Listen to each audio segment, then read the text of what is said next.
하나님 말씀 보시겠습니다. 고린도전서 15장 12절로 20절. 시작. 그리스도께서 죽은 자 가운데서 다시 살아나셨다 전파되었거늘 너희 중에서 어떤 사람은 어찌하여 죽은 자 가운데서 부활이 없다 하느냐. 만일 죽은 자의 부활이 없으면 그리스도도 다시 살아나지 못하였으리라. 그리스도께서 만일 다시 살아나지 못하셨으면 우리가 전파하는 것도 헛것이요 또 너희 믿음도 헛것이며 또 우리가 하나님의 거짓 증인으로 발견되리니 우리가 하나님이 그리스도를 다시 살리셨다고 증언하였습니다. 만일 죽은 자가 다시 살아나는 일이 없으면 하나님이 그리스도를 다시 살리지 아니하였으리라. 만일 죽은 자가 다시 살아나는 일이 없으면 그리스도도 다시 살아나신 일이 없었을 터이요. 그리스도께서 다시 살아나신 일이 없으면 너희의 믿음도 헛되고 너희가 여전히 죄 가운데 있을 것이요. 또한 그리스도 안에서 잠자는 자도 망하였으리니 만일 그리스도 안에서 우리가 바라는 것이 다만 이 세상의 삶뿐이면 모든 사람 가운데서 우리가 더욱 불쌍한 자이리라. 그러나 이제 그리스도께서 죽은 자 가운데서 다시 살아나사 잠자는 자들의 첫 열매가 되셨도다. 아멘. 기도하겠습니다.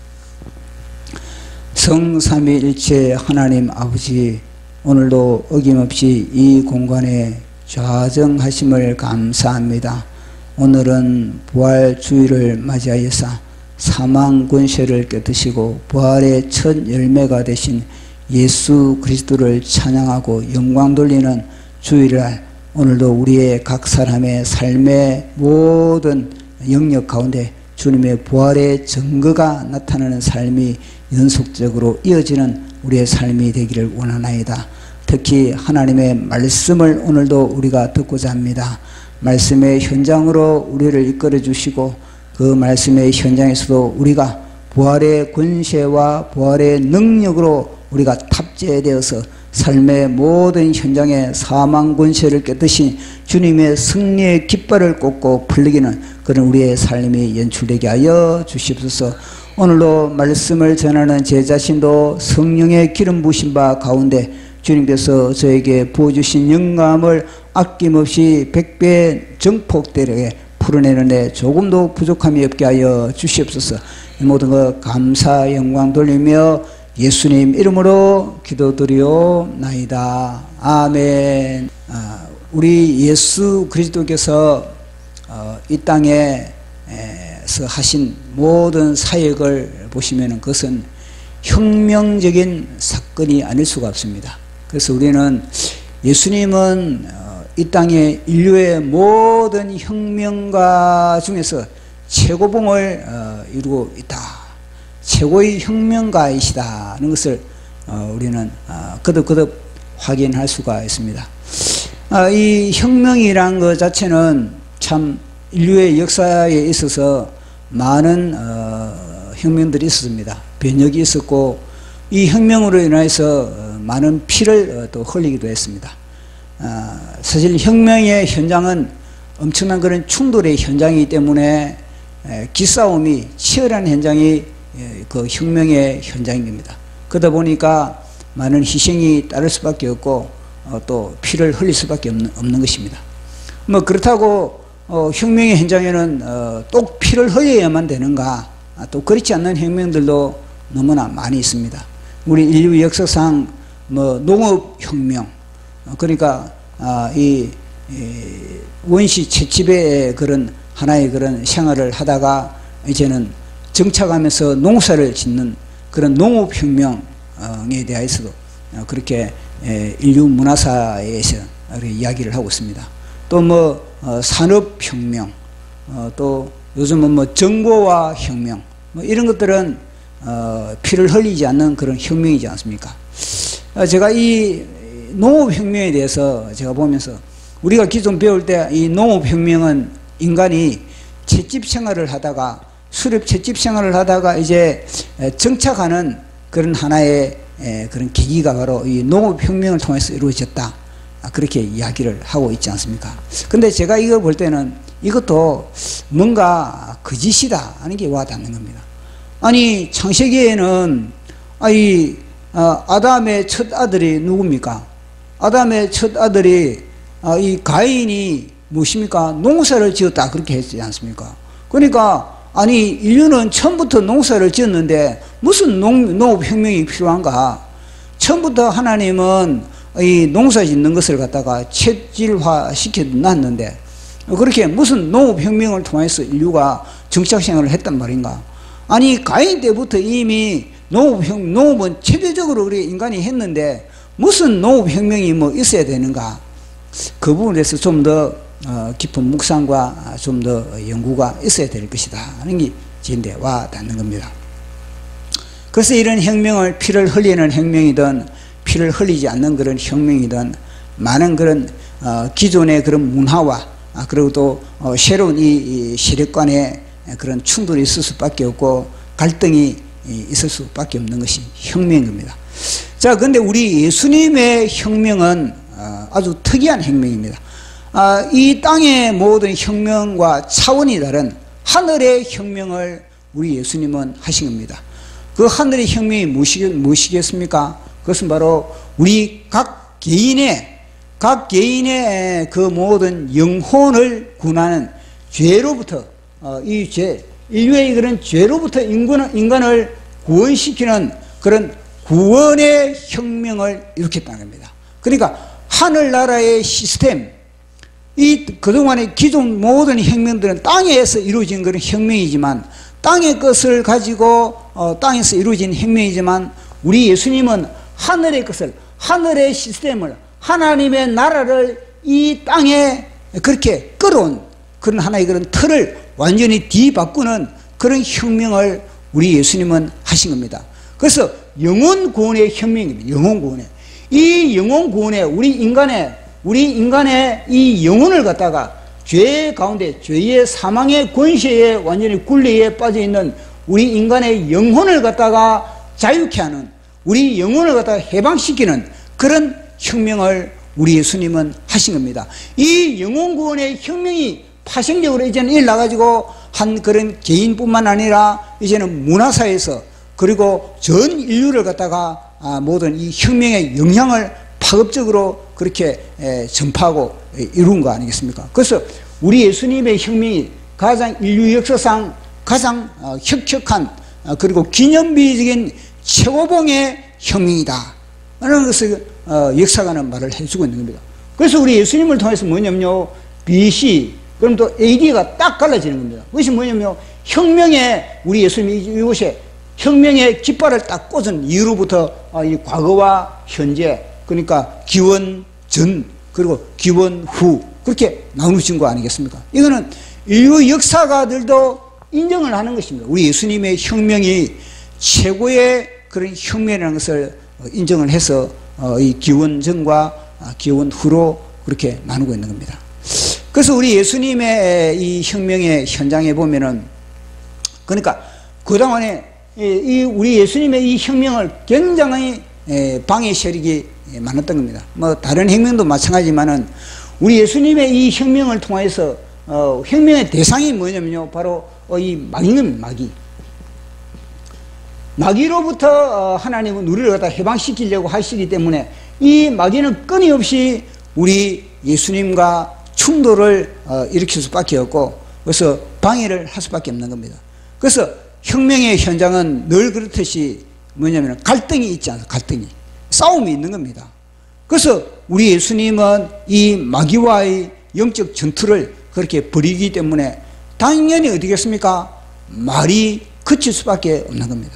그래서 우리 예수님의 혁명을 보면요, 독사의 자식들아, 회칠한 무덤이요, 그렇게 사탄아 물러가라, 이 언어 자체가 얼마나 강력한 언어를 사용하고 있는 겁니까? 그것은 뭐냐면요, 전투 현장이기 때문에 그렇게 강력한 언어를 구사할 수밖에 없는 겁니다. 그래서 우리 예수님이 가는 곳마다 소동이 일어날 수밖에 없는 겁니다.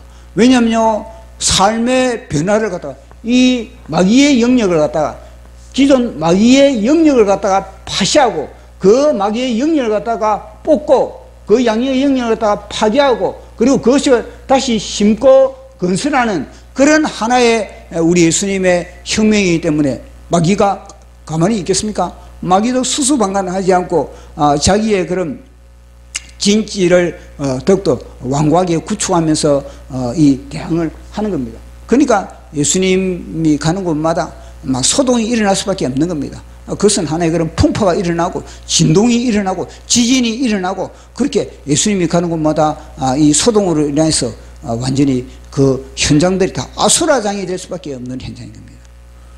그러니까 기존의 그런 기득권을 가지고 있는 그런 세력들, 기존의 기득권을 가지고 있는 그런 세력들은 우리 예수님을 비춰갈 수밖에 없고 그 우리 예수님을 갖다가 어떻게 하면은 저 세력들을 갖다가 그렇게 장악해 버릴까?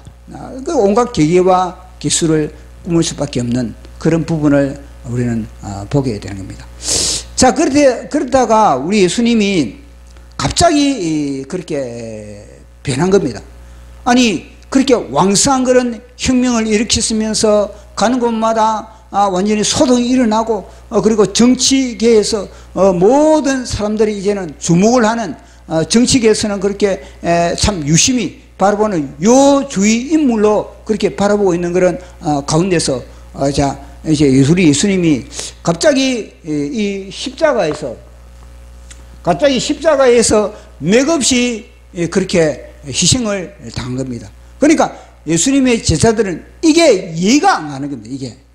이게 적응이 안 되는 겁니다. 아니, 지금까지 우리 예수님이 아주 성공적으로 그렇게 소동을 일으켰으면서 그렇게 모든 신문에 헤드라인을 장식하면서 그렇게 승리의 파국지세로 이루어왔는데 갑자기 우리 예수님이 십자가에 매달린다. 체포돼가지고 십자가에 매달린다. 이거는요, 다른 사람들이 이해가 안 가는 겁니다. 이해가. 특히 제자들도 왜요? 이해를 할 수가 없는 겁니다. 아니, 지금 혁명의 완성의 지점에 갑자기 우리 예수님이 체포가 되어버리고 그리고 맥을 못 추니까 우리 제자들이 어떻게 했습니까? 멘붕이 와버린 겁니다. 그래서 제자들은 다 이제는 완전히 주랭랑을 치면서 아니, 예수님이 그들을 갖다가 체포하면 그들을 갖다가 체포조로 그리고 또 예수님을 정하는 그런 세력들을 갖다가 완전히 한 방에 끝내버려야 되는데 완전히 묵묵하게 마치 독수장으로 끌려가는 그런 어린 양처럼 그렇게 맥없이 우리 예수님이 그렇게 체포되고 십자가에 그렇게 못 박히게 되기까지 그렇게 되어버리니까 예수님의 제자들은 주랭랑을 칠 수밖에 없는 겁니다. 사실은 뭐냐면 우리 예수님이 여기에 대해서 끝까지 끊임없이 이야기를 했거든요. 십자가에서 내가 이제 못 박힌다. 그리고 내가 3일 후에 다시 살아난다. 이 말을 갖다가 이 제자들은요, 귀담아 듣지 못했다는 겁니다.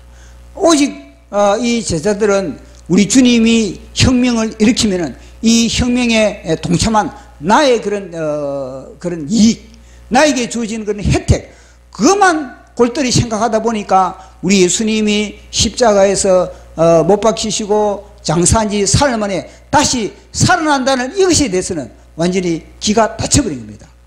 그러다 보니까 베드로 같은 경우는 어떻습니까? 베드로 같은 경우에는 많은 사람들이 나를 향해서 누구라 하더냐? 우리 예수님이 시험한 거거든요. 가이사랴 빌립보에서 우리 예수님이 이제는 마지막 우리 예수님의 사역을 하시면서 이제 제자들 12명을 놓고 그렇게 시험을 한 겁니다. 사람들이 나를 누구라 하느냐? 이 말은 뭐냐면요, 너희들은 나를 갖다가 누구라고 너희 하느냐? 이 말하고 똑같은 겁니다. 그러니까 제자들이 다 저마다 뭐냐면 사람들이 우리 예수님을 어떤 사람은 세례 요한이라 그러고 어떤 사람은 엘리야라 그러고 어떤 사람은 에레미야라 그러고 어떤 사람은 선지자 중에 한 사람이라고 그렇게 합니다. 이렇게 이야기를 하거든요. 그것은 사실 뭐냐면은 예수님의 12 제자들도 그런 생각을 그렇게 하고 있었다는 겁니다. 그러니까 우리 예수님이 갑자기 질문을 또 바꿔버린 겁니다. 많은 사람들이 나를 누구라 하느냐? 이 질문에서 이제는 너희들은 그러면 가만히 나를 누구라 하느냐? 그렇게 이야기를 한 겁니다. 그러니까 이들은 이미 그들의 이미 대답을 했는데 우리도 우리 예수님을 갖다가 엘리야 같은 그런 선지자라고 생각하고 뭐 세례 요한과 같은 그런 선지자라고 생각했는데 갑자기 그렇게 질문을 하니까 이제 그들은요 막 다 침묵할 수밖에 없고 멘붕이 되어버린 겁니다. 근데 그때 성령님이 베드로의 심령을 터치한 겁니다. 그때 베드로가 뭐라고 합니까? 주는 그리스도시요 살아계신 하나님의 아들이다. 그렇게 고백을 하니까 우리 예수님이 그 고백을 들으시고 이제는 우리 예수님이 됐다. 이제는 내가 내 속에 있는 것은 숨어 있는 것은 엄청난 비밀을 가리킬 때 되었다. 그러면서 이 베드로를 향해서 막 칭찬을 하고 내가 너희 이름을 갖다가 베드로라 하자. 이제는 반승이라고 내가 너희 이름을 짓겠다. 그리고 이제는 너희 이름 위에 너희 고백 위에 내가 내 교회를 세우겠다. 그 교회의 능력은 뭐냐? 사단의 권세를 갖다 깨트리는 그런 능력이다. 그리고 내가 너에게 천국 열쇠를 내가 주겠다. 너는 오토매틱으로 하늘 문을 닫기도 하고 하늘 문을 열기도 하는 그런 능력을 내가 너에게 주겠다. 그러면서 우리 예수님이 이제 이야기한 게 무엇입니까? 내가 십자가에 못 박히고 그리고 사흘 후에 내가 다시 살아나는 것에 대해서 이야기를 한 겁니다. 우리 주 예수님이. 그것이 뭐냐면요, 이제는 진짜 혁명을 내가 한다. 내가 십자가에서 진짜 내가 혁명을 내가 일으킬 것이다. 이 말이거든요. 근데 베드로는요 그 말을 알았지 뭐냐, 사단이 길을 막아버린 겁니다. 우리 예수님이 십자가에 돌아가시고 그리고 장사 후에 사흘 후에 다시 부활한다는 이 엄청난 이 혁명의 귀중함을 갖다가 마귀는 알고 있다는 겁니다. 그래서 베드로의 길을 닫게 만들어 버린 겁니다. 그러니까 베드로가 딱 그 뭐더라, 아니 지금까지 잘 이렇게 이루어왔던 그런 혁명을 갖다가 아니 이제는요 끝장낸단 말입니까? 이런 이야기거든요. 여기서 중단하단 말입니까? 이거거든요. 우리 여기서 이제는 끝장내자, 우리 해체하자, 이렇게 베드로는 알아들은 겁니다. 아니 내가 부활한다는 그 이야기를 갖다가 베드로는요 들을 수 있는 귀가 닫혀버린 겁니다. 왜냐? 마귀가 귀를 닫아버렸기 때문에. 그래서 우리 예수님이 뭐라고 합니까? 사단아 물러가라. 너는 나를 실족하게 하는 자루다. 내가 십자가를 지기 위해서 내가 십자가의 혁명이 최후의 혁명이야. 너희들이 생각하는 내가 많은 지역에 갈릴리에서 예루살렘까지 전국적으로 다니면서 내가 소동을 일으키는 건 뭐냐? 혁명의 분위기라, 분위기. 혁명의 분위기를 일으킨 것이 불가해요. 진짜 혁명은 어디서 하느냐? 십자가에서 내가 진짜 혁명을 한다. 이걸 갖다가 베드로는 듣지 못했던 겁니다. 베드로가 마음 그랬습니까? 12제자들 다 귀가 닫혀가지고 이것을 갖다 들을 수 있는 그런 마귀가 귀를 닫아버린 겁니다. 그러니까 베드로가 우리 예수님께 항변을 하는 거 아니겠습니까? 그래서 우리 예수님은요, 사단아 물러가라. 보십시오. 우리 예수님의 혁명의 진짜 꼭지점, 혁명의 절정은 어디냐? 십자가. 이걸 예수님의 제자들도 몰랐다는 겁니다. 주님은 이 십자가에서 인류의 구원의 혁명을 이루시기 위해서 이 땅에 오신 겁니다. 그걸 갖다가 3년 동안에 우리 예수님을 통해서 그렇게 알고서도 우리 예수님이 십자가 이야기를 갖다가 어디 한두 번 이야기를 했습니까? 그러나 뭐냐면 사단은요, 너무너무나 중요하기 때문에 십자가 이야기가 너무너무나 중요하기 때문에 사단은요, 길을 닫게 만드는 거예요. 그거는요, 그때만 그러느냐? 아니라는 겁니다.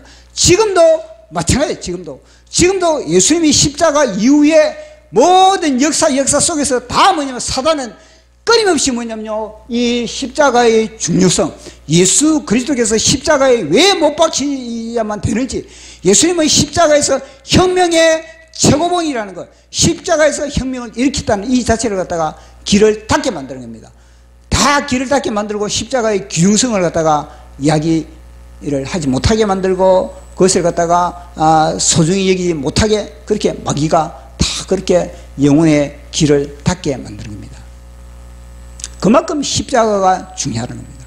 보십시오. 이 부활도 오늘 부활주일에 이 부활의 영광, 부활의 승리가 어디로부터 오는 겁니까? 십자가를 통해서 오는 겁니다.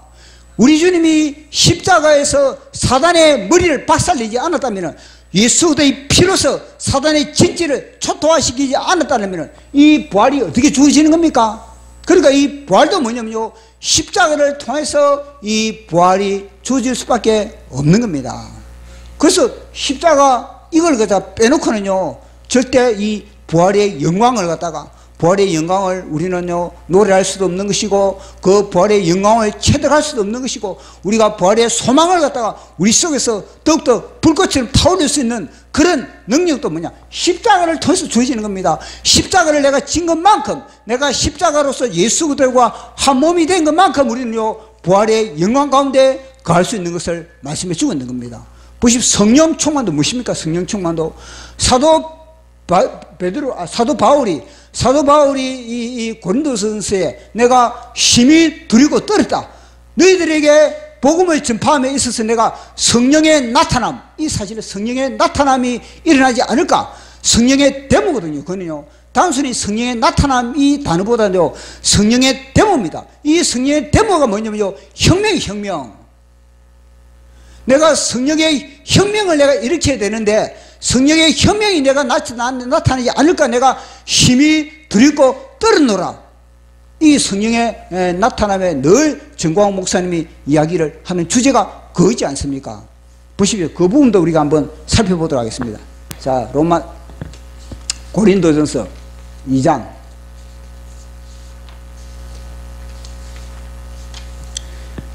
고린도전서 2장 3절 4절 같이 읽어보도록 하겠습니다.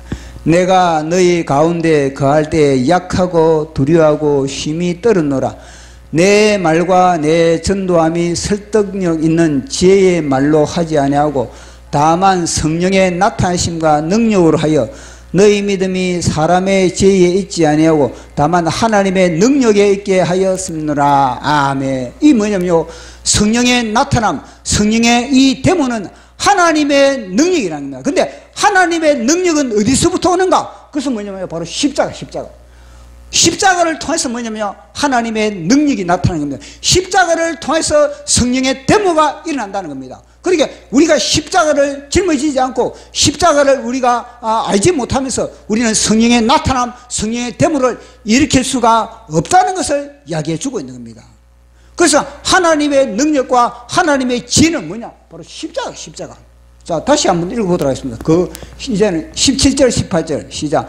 그리스도께서 나를 보내심은 세례를 베풀게 하려 하심이 아니요 오직 복음을 전파하게 하려 하심이로다. 말의 지혜로 하지 아니하면 그리스도의 십자가가 헛되게 하려 함이나 십자가의 도가 멸망하는 자들에게 미련한 것이요 구원을 받는 우리에게는 하나님의 능력이라. 아멘. 보십시오. 성령의 데모는 어디서부터 출발한다? 성령의 데모는 어디서부터 분출된다? 십자가만이 성령의 데모가 일으킬 수 있는 것이고, 십자가만이 하나님의 지혜를 우리가 얻을 수 있는 것이고, 십자가만이 하나님의 능력을 발휘할 수 있다는 것을 이야기해 주고 있는 겁니다. 그래서 사도 바울은 뭐냐면요, 내가 배웠던 내가 헬레니즘, 내가 체득했던 내가 헤브라이즘, 이 헬레니즘과 헤브라이즘으로 내가 복음을 전파할까? 여기에 사도 바울은요 두렵고 떨었다, 이 이야기를 하고 있는 겁니다. 내가 십자가, 왜냐? 그 당시에 이 십자가는요 실패의 현장, 패배의 현장, 저주의 현장, 완전히 멸망의 현장이라고 사람들은 다 인식을 하고 있었기 때문에 그런 겁니다. 그러니까 문화 자체가, 인식 자체가 다 십자가에서 부정적으로 다 생각을 하다 보니까 다 뭐냐면요 십자가에 대해서 제대로 이야기를 하려고 생각을 하고 있지 않는 겁니다. 그래서 사도 바울이 자기도 그런 부류에, 그런 조류에 나도 속할까? 뭐냐? 아니다. 나는 오직 십자가만을 이야기해야 된다. 사람들은 실패하고, 사람들은 완전히 저주의 현장이고, 사람들은 완전히 그런 멸망의 현장입니다. 그러나 이것이 뭐냐? 하나님의 능력이고, 하나님의 지혜고, 하나님의 것이고, 하나님의 데모가 여기서부터 이루어진다는 것을 사도 바울이 이야기를 하고 있는 겁니다. 그래서 뭐냐? 오늘도 뭐냐면, 오늘도 이 십자가 자체가 우리 본문의 오늘도 무엇입니까? 많은 사람들이 부활이 없다, 그렇게 이야기를 하고 있다는, 많은 사람이.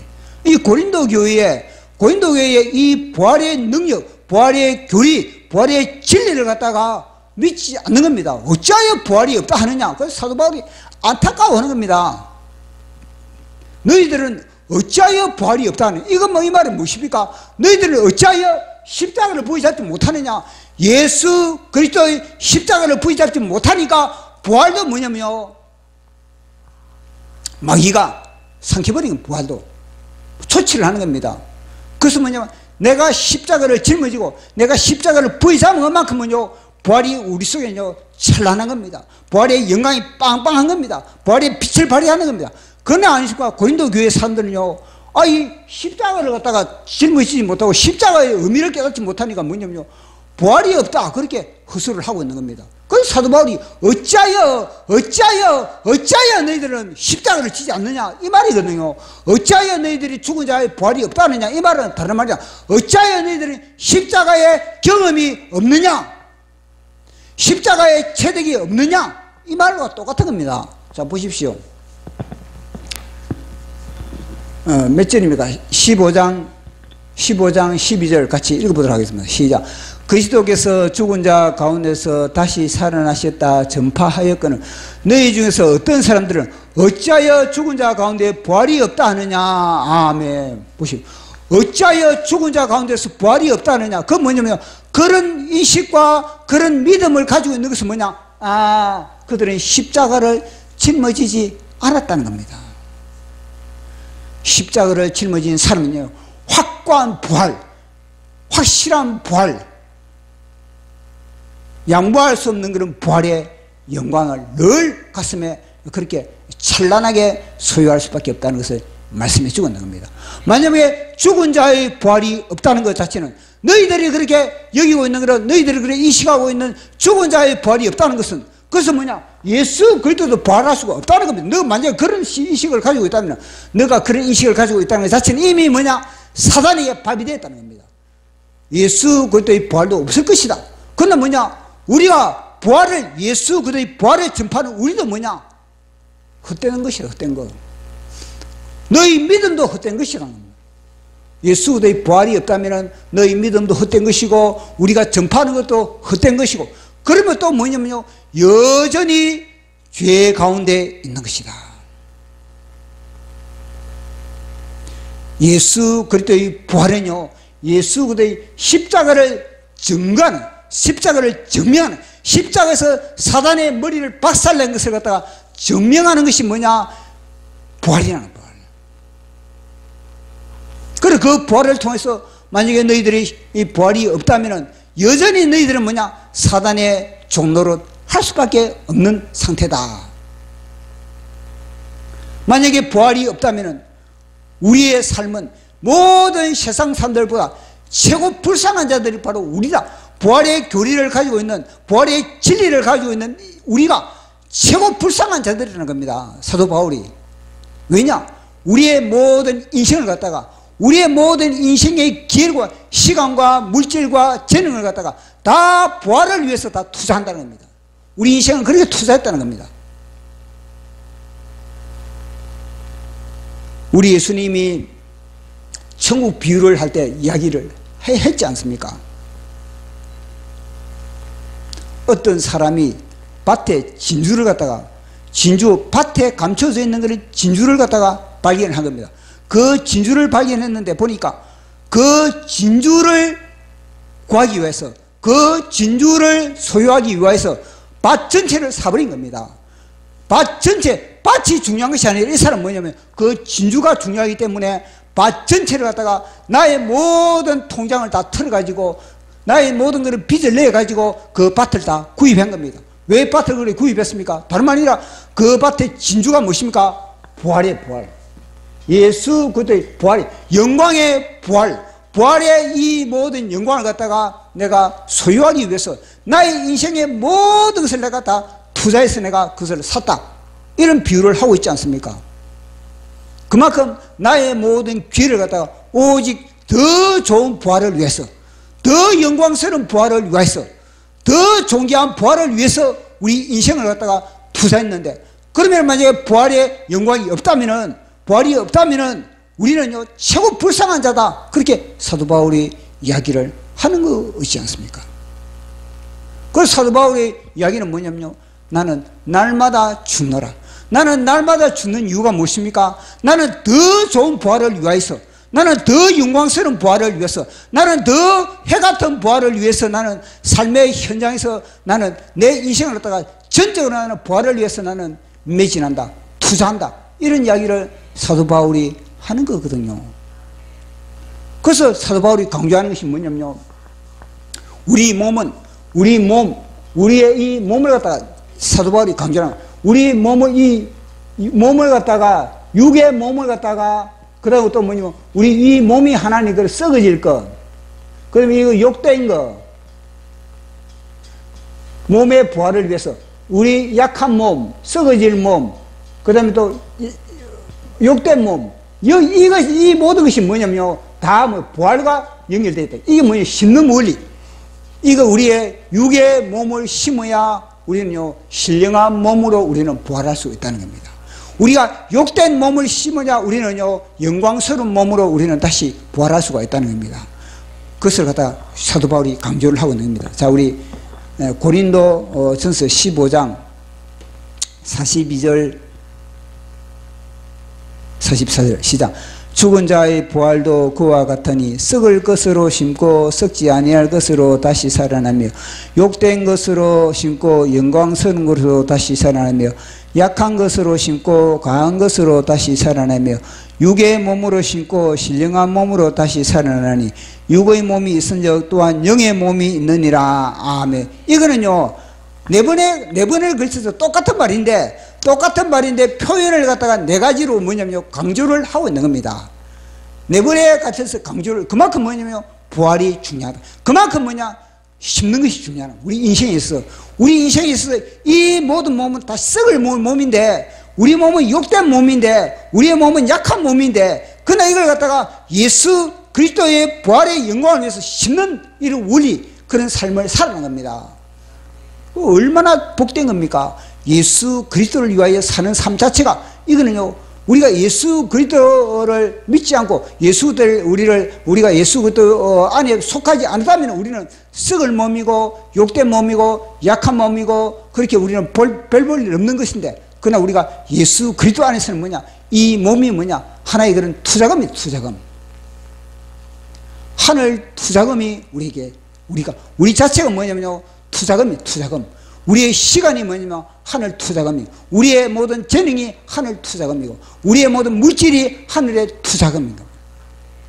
그런 투자하는 그런 삶을 너희들이 살아라. 그래서 사도 바울은 뭐냐 나는 매일매일 죽노라 이 말은 뭐냐 나는 매일매일 나는 투자한다. 투자 하늘에 매일매일 내 시간을 투자하고 내 물질을 투자하고 하나님의 영광을 위해서 나는 투자한다. 뭐냐 더 좋은 부활을 위해서 더 큰 승리를 위해서 더 큰 영광을 위해서 더 큰 종기를 위해서 더 큰 형통을 위해서 내가 그렇게 투자를 한다. 그렇게 이야기를 하고 있는 겁니다.